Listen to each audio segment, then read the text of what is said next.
नमस्कार दोस्तों, stock market studies में फिर से एक बार आपको बहुत-बहुत स्वागत है।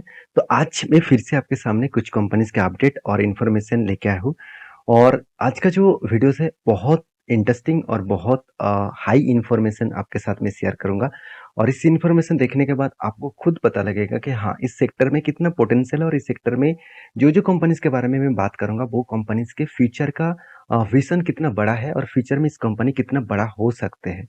देखिए, कोई भी 100% गारंटी नहीं होती स्टॉक मार्केट में। आपको प्रेडिक्शन करके ही चलना पड़ेगा, आपको उस कंपनी के ऊपर कंटिन्यूअसली रिसर्च करके ही चलना पड़ेगा। तो वीडियो को शुरू करने से पहले मैं 2 रिक्वेस्ट करूँगा, चैनल को सब्सक्राइब नहीं किया तो ज़रूर कर लीजिएगा और टेलीग्राम को भी जॉइन कर लीजिए, जहाँ पे आपको कोई भी डेटा अपडेट मिले, मैं आपके साथ शेयर करता हूँ।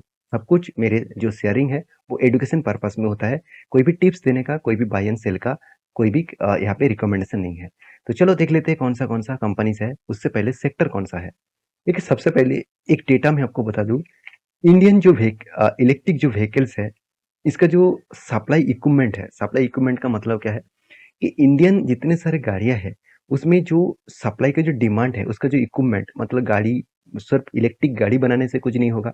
इलेक्ट्रिक गाड़ी बनाने के साथ-साथ इसका जो इलेक्ट्रिक जो इक्विपमेंट है, गाड़ी के साथ-साथ जो इक्विपमेंट्स लगते हैं, तो वो इक्विपमेंट्स बनाने वाला कंपनीज़ के ऊपर भी आपको ध्यान देना है।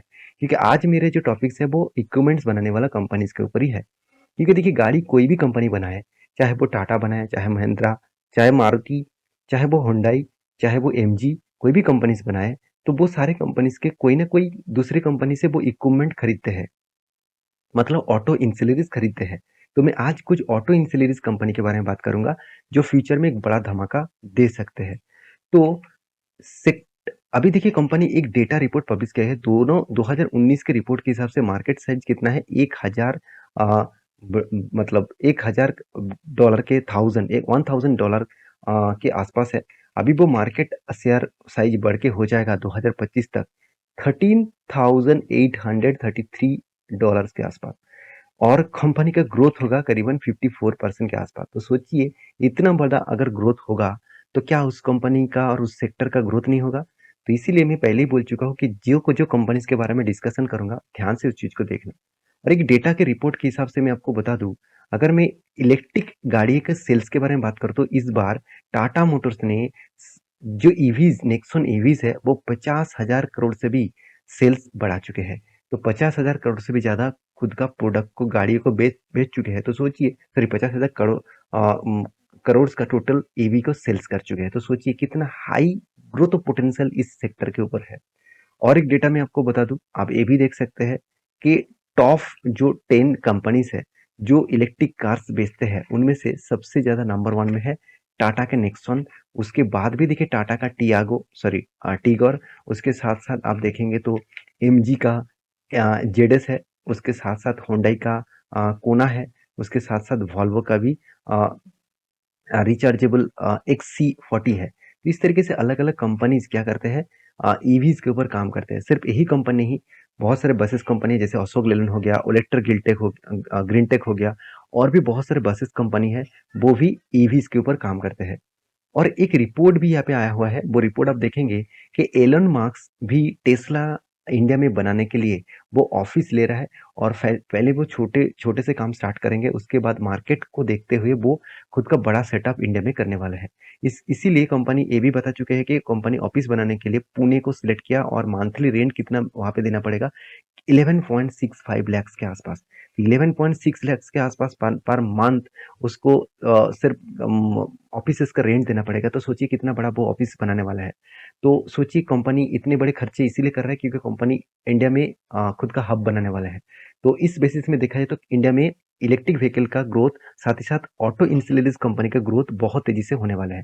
तो मेरे हिसाब से जो कंपनीज के बारे में आज डिस्कशन करूंगा उस कंपनी के ऊपर अभी से आपको ध्यान से फोकस रखना चाहिए।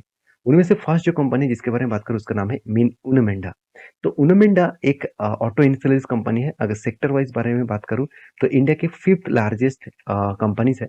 तो इस कंपनी के बारे में कुछ खासियत मैं आपके साथ डिस्कशन करूँ तो कंपनी का बिजनेस जो मॉडल्स है आप देखेंगे लाइट से लेकर स्विच से लेकर कंपनी का सेगमेंट वाइज दिखा दूँ तो कस्टिंग से लेकर कंपनी का जो सीट से लेकर अदर्स के ऊपर और जो आफ्टर मार्केट्स के बाद भी कंपनी का जो चार्जिंग सिस्टम्स है उसके ऊपर भी कंपनी काम करते हैं। इस चीज को ध्यान से देखना क्या बताया जा रहा है। Uno Minda EVs production portfolio two wheeler से थ्री व्हीलर, मतलब टू व्हीलर में भी कंपनी काम करता है और थ्री व्हीलर्स के ऊपर भी काम करते हैं।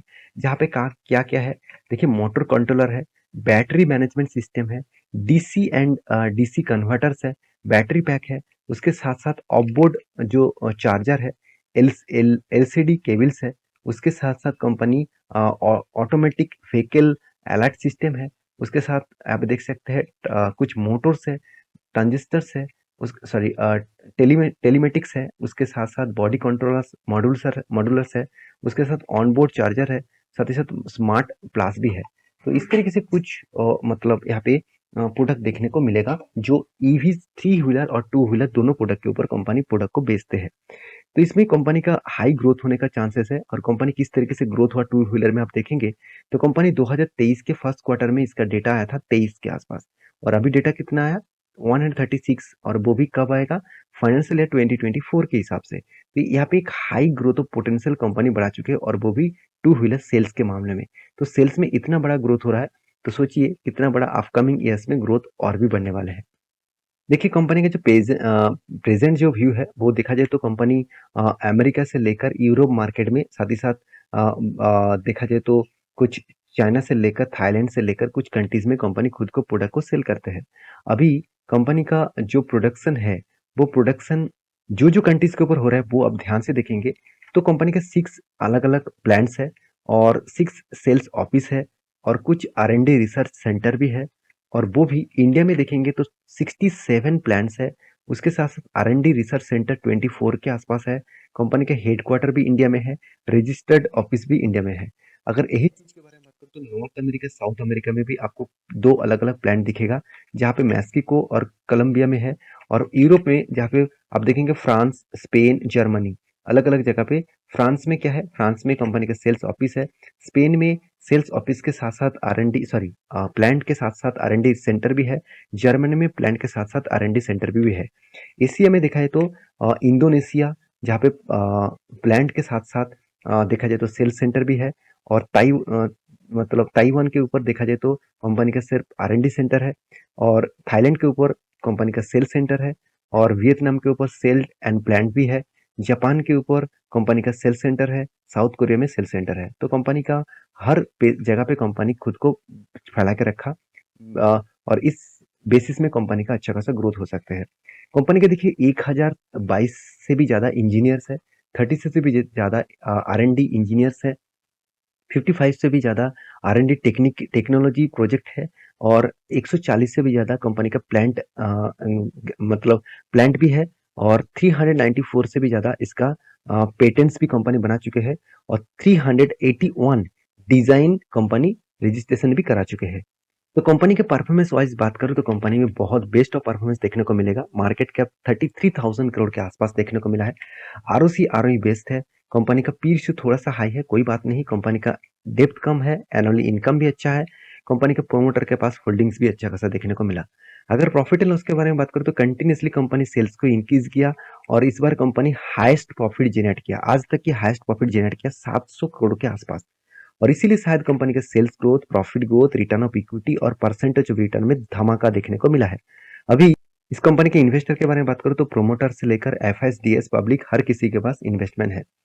तो रही बात चार्ट पैटर्न्स का, तो ध्यान दीजिएगा, मैंने एक आपको ट्रेड मेंशन किया, वो ट्रेड क्या है आप इस चीज को ध्यान से देखेंगे तो कुछ इस तरीके से ट्रेड बना, कफ विथ हैंडल, उसके बाद कंटिन्यू हैंडल बना। तो यहाँ पे एक एंटी लेवल्स बना है, और अभी करंट सिचुएशन में भी उसी एंटी लेवल के ऊपर कंपनी ट्रेड कर रहा है। तो अगर करंट एंटी लेवल यहाँ पे इस कंपनी का बना है 596 के आसपास, और इसका टारगेट बन के आ रहा है 760 रुपीज के आसपास। तो 27% का टारगेट मिल सकता है। तो इस कंपनी के ऊपर स्टडी करके जरूर कुछ डिसीजन जरूर लेना। तो नेक्स्ट जो कंपनी जिसके बारे में बात करूं उसका नाम है मदारसन सुमी वायरिंग्स लिमिटेड, जिसको एम सुमी नाम से जानते हैं। तो जो संवर्धना मदारसन सुमी इंटरनेशनल कंपनी है उसी का ही एक सब्सिडरीज कंपनी है, और उसको डीमार्च किया गया और मार्केट में लिस्टिंग किया गया। तो कंपनी की जो खासियत है मैं उसके बारे में बात करूँ तो ध्यान दीजिएगा, कंपनी देखिए अलग अलग कैटेगरीज में कंपनी काम करता है। देखिए proud to be part of the अलग अलग कंपनी, जैसे हेवी व्हीकल से लेकर लाइट व्हीकल से लेकर ऑफ रोड से लेकर बासेस से लेकर कंपनी एयरप्लेन तक और एग्रीकल्चर में भी कंपनी जो टू व्हीलर से लेकर कार से लेकर तो अलग अलग कैटेगरीज जो गाड़ियां है सबके लिए ऑटो इंश्योरेंस बनाने वाला कंपनी है। और ईवीज इंडस्ट्रीज के ऊपर भी कंपनी काम कर रहा है, वो मैं आपको दिखा दूं। तो एक डेटा रिपोर्ट यहाँ पे सामने आ चुका है। देखिए कंपनी किस तरीके से ईयर ऑफ ईयर में ग्रोथ किया और किस तरीके से रेवेन्यूज का ग्रोथ किया, आप देख सकते हैं। तो कंपनी के परफॉर्मेंस के बारे में बात करूं तो कंपनी का परफॉर्मेंस कुछ इस तरीके से दिखेगा। कंपनी का मार्केट कैप कितना है? कंपनी का मार्केट कैप 26,000 करोड़ है। पी रेशियो थोड़ा सा हाई है, मगर आरओसी आरओई बेस लेवल में है। एनुअली इनकम अच्छा खासा है। प्रोमोटर के पास होल्डिंग्स भी शानदार है और हाथ में कैश भी देखा जाए तो पॉजिटिव है। और डेप्थ के बारे में बात करूं तो डेप्थ बहुत कम है। तो ओवरऑल कंपनी का जो बैलेंस शीट है उसके बारे में बात करूं तो कंपनी का शेयर कैपिटल लगातार बढ़ते गए, उसके हिसाब से कंपनी का रेवेन्यूज भी कंटिन्यूसली ग्रोथ होता गया। कंपनी का बोरिंग्स भी बढ़ा, सॉरी बोरिंग्स थोड़ा सा इंक्रीज हुआ। क्यों हुआ उसके पीछे कारण भी है। कंपनी ने क्या किया इस बार, अच्छा खासा ट्रेड को कंपनी को मिला। 800 करोड़ के आसपास कंपनी को प्रोजेक्ट मिला, जिस प्रोजेक्ट के चलते कंपनी में कुछ अपकमिंग ईयर्स में ग्रोथ होने का चांसेस और भी ज्यादा है। तो मेरे हिसाब से इस कंपनी के ऊपर फोकस रखना जरूरी है, क्योंकि इस कंपनी के ऊपर एज ए इन्वेस्टर प्रोमोटर से लेकर एफएसडीएस पब्लिक हर किसी ने इन्वेस्टमेंट करके रखे हैं। अभी रही बात इस कंपनी के चार्ट पैटर्न, तो इस कंपनी के ऊपर जो ट्रेड बना था वो मैंने आपको मेंशन किया था और इजीली टारगेट 16% के आसपास मिला। तो अभी देखिए फिर से एक ट्रेड बन सकते हैं। यहाँ पे जो रेंज बन रहा है तो यहाँ पे कफ विथ हैंडल पैटर्न्स बन रहा है। तो हैंडल अभी तक कंप्लीट नहीं हुआ, तो इसलिए मैंने कोई भी ट्रेड नहीं लिया और आपके साथ डिस्कशन भी नहीं किया। तो आज मैं डिस्कशन इसीलिए कर रहा हूँ क्योंकि एज ए लॉन्ग टर्म के लिए इस कंपनी के ऊपर सोचिए। शॉर्ट टर्म में कोई भी ट्रेड बनता है तो उसके ऊपर अलग बात है। एज ए लॉन्ग टर्म के लिए इस कंपनी एक अच्छा खासा आपको धमाका दे सकते हैं। तो नेक्स्ट जो कंपनी जिसके बारे में डिस्कशन करूँ उसका नाम आप देखेंगे तो उसका नाम है सोना बीएलडब्ल्यू। तो सोना बीएलडब्ल्यू एक ऐसी कंपनी है जिसका मार्केट कैप अच्छा खासा देखने को मिला है और कंपनी टॉप 5 इंडिया के टॉप 5 ऑटो इंश्योरेंस कंपनी के अंदर देखने को मिलता है। तो कंपनी फोर्थ रैंकिंग में है और इसका परफॉर्मेंस के बारे में बात करूँ तो आरओई बेस लेवल में है और कंपनी का कर्जा ना के बराबर है। कंपनी का सेल्स ग्रोथ भी बहुत तगड़ा देखने को मिला। अगर यही चीज मैं आपको यहाँ पे दिखा दूं तो कंपनी का मार्केट कैप 34,000 करोड़ के आसपास है। हाँ, पी रेशियो थोड़ा सा हाई है। कितना हाई है मैं आपको दिखा दूं तो करेंट जो पी रेशियो है और एक टाइम जो पी रेशियो था 200 के आसपास और करेंट जो पी रेशियो है वो 80 के आसपास है। एवरेज पी रेशियो निकल के आ रहा है 92 के आसपास। तो यहाँ पे एवरेज पी रेशियो जो निकल के आ रहा है उस हिसाब से देखा है तो कंपनी का पी रेशियो थोड़ा सा यहाँ पे करेक्शन में देखने को मिला है।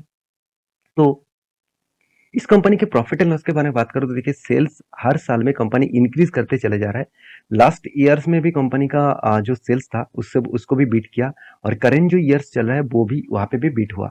तो कंपनी का सेल्स के साथ साथ एक्सपेंस भी कंपनी कंट्रोल किए और कंपनी का ऑपरेटिंग प्रॉफिट मार्जिन भी अच्छा खासा ग्रोथ हुआ। इसके चलते कंपनी ने अच्छा खासा नेट प्रॉफिट को भी जनरेट किया।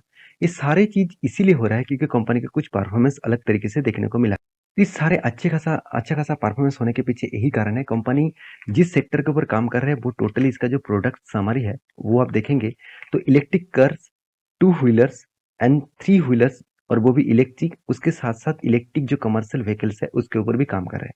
और देखिए इसका जो प्रोडक्ट है ज्यादा से ज्यादा जो ईवी जो चार्जिंग स्टेशन से लेकर साथ ही साथ जो ईवीज के लिए जितने सारे पार्ट्स लगते हैं, जितने सारे ऑटो इंसिलरीज प्रोडक्ट लगते हैं, वो सारे प्रोडक्ट यही कंपनी बनाते हैं। तो सोचिए इस कंपनी में ग्रोथ ऑफ पोटेंशियल फ्यूचर में कितना बड़ा हो सकते हैं। और भी कुछ पॉइंट्स देख लीजिए। देखिए कंपनी जो थ्री व्हीलर्स का ईवी का जो ऑर्डर्स कंपनी को मिला वो किस किस प्रोजेक्ट के ऊपर मिला यहाँ पे देख सकते हैं। For for class 5 electric CVS के ऊपर जो डिफरेंशियल्स है उसके ऊपर भी कंपनी को प्रोजेक्ट मिला। जो हब व्हील्स जो ट्रांजेक्शन सॉरी जो ट्रैक्शन मोटर्स है टू व्हीलर्स के ऊपर उसको भी प्रोजेक्ट कंपनी को मिला। मिड ड्राइव जो ट्रैक्शन है उसके ऊपर भी इलेक्ट्रिक्स डिपार्टमेंट का ही प्रोजेक्ट मिला। और जो प्रोजेक्ट है कंपनी 2025 तक नॉर्थ अमेरिका से न्यू एज जो इलेक्ट्रिक कार्स है उसके ऊपर कंपनी का प्रोजेक्ट जो आउटलेट कंपनी को मिला है करीबन 4,000 मिलियंस के आसपास। और एग्जिस्टिंग जो कस्टमर्स है उसके हिसाब से देखा है तो कंपनी का 3,600 मिलियन के आसपास है। कंपनी इतना ऑर्डर बुक कर चुके हैं, तो इतना बड़ा ऑर्डर बुक कंपनी का टू व्हीलर्स के ऊपर भी मिला और साथ ही साथ थ्री व्हीलर्स के ऊपर भी देखिए 900 मिलियन का टोटल ऑर्डर बुक्स मिला। तो एक ग्रोथ ऑफ पोटेंशियल कंपनी के ऊपर किस तरीके से हो रहा है वो आपको सामने ही है।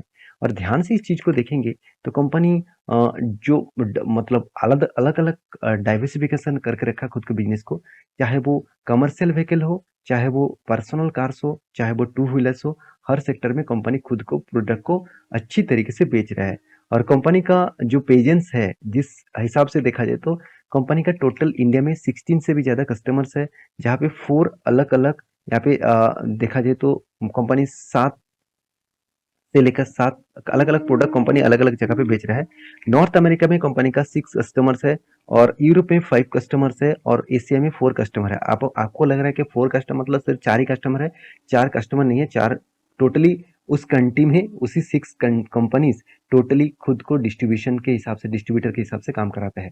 तो कंपनी का जो प्रोडक्ट है उस हिसाब से कंपनी का अपकमिंग कुछ ईयर्स में इसका ग्रोथ और भी बढ़ने वाला है, क्योंकि ग्लोबली मार्केट में इसका पेशेंस किस तरीके से बढ़ चुका है आप देखेंगे तो कंपनी 215 बिलियन का ऑर्डर बुक कर चुकी है। तो सोचिए इतना बड़ा ऑर्डर कंपनी को मिल ही चुका है।